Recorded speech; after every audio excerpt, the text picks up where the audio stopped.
আসসালামু আলাইকুম। আমি স্বর্ণা আছি ঢাকা সাভার থেকে। নতুন একটা ভিডিওতে সবাইকে স্বাগতম। দেশ এবং বিদেশে যে যেখান থেকে আমার ভিডিওটা দেখছেন সবাইকে অসংখ্য ধন্যবাদ। চলেন আজকে অনেকগুলো ভর্তার আইটেম করি।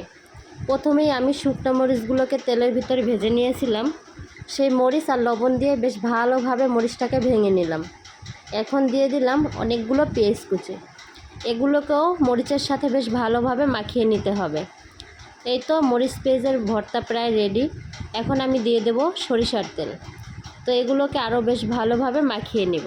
এখন দিয়ে দিলাম আলু। তো ভর্তা খাইতে কিন্তু কম বেশি সবারই ভালো লাগে।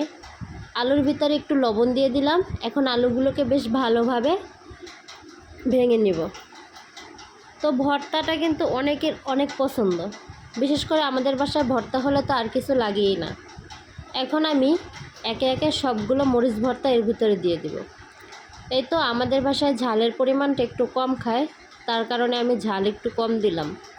এখন একটু সরিষার তেল দিয়ে ব্যাস আলু ভর্তা বানানো হয়ে গেল।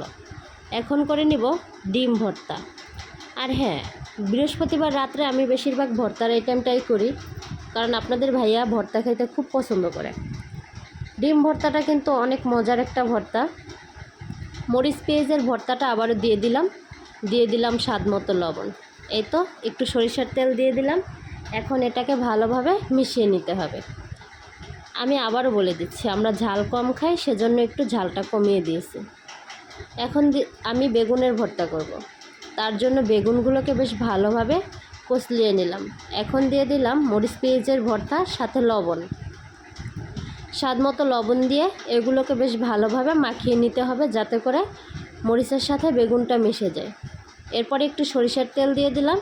এখন এটাকে আরও ভালোভাবে মিশিয়ে নিব, তাহলে আমার হয়ে যাবে সুস্বাদু বেগুনের ভর্তা। তো আপনাদের কার কার কাছে ভর্তা খেতে ভালো লাগে অবশ্যই একটা কমেন্ট করে জানাবেন। এতো এখন করব কচুরমুখী ভর্তা।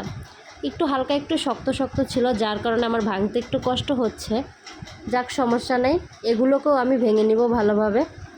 এখন এর ভিতরে দিয়ে দেব আবার মরিচ পেঁয়াজের ভর্তা। যে যেমন ঝাল খায় সে তেমনই মরিচ দেয়। আমরা ঝাল যেহেতু কম খাই, তার জন্য ঝালের পরিমাণটা অনেক কম। স্বাদ মতো লবণ দিয়ে দিলাম। এখন এগুলোর ভিতরে দিয়ে দিলাম একটু সরিষার তেল। এগুলোকে আরও ভালোভাবে মাখিয়ে নিব। মাখিয়ে নেওয়ার পরে এই তো আমার কচুরমুখী ভর্তাও রেডি হয়ে যাচ্ছে। আর হ্যাঁ, আমি বেশ কিছুদিন ধরে ঠান্ডা জ্বরে আক্রান্ত আছি। তো যাই হোক, সবাই আমার জন্য দোয়া করবেন আর আমার ভয়েসটাকে ইগনোর করবেন। ঠান্ডার কারণে আমার ভয়েসটা শুনতে অনেকটাই খারাপ শোনাচ্ছে। তো যাই হোক, ভর্তাগুলো আমি একে একে রেডি করে নিলাম। এখন আপনাদের সাথে দেখিয়ে দিচ্ছি। এখানে মরিচ পেঁয়াজের ভর্তাটা আমি এক্সট্রা করে রেখে দিয়েছি। আমার হাজব্যান্ড যেহেতু ঝাল কম খায়, তার কারণে আমি ভর্তায় ঝাল কম দেই। আর আমি হচ্ছে যে মরিচের ভর্তাটা রাখি, এটা আমি খাই, কারণ আমার কাছে ঝালটাই বেশি ভালো লাগে। সবার রুচি এক না, সবাই একরকম খাবার খেতেও পারে না। তো যাই হোক, আজকের ভিডিওটা আশা করছি আপনাদের কাছে অনেক ভালো লাগবে। ভিডিওটা ভালো লাগলে প্লিজ লাইক অ্যান্ড সাবস্ক্রাইব করে দিবেন। আল্লাহ হাফেজ।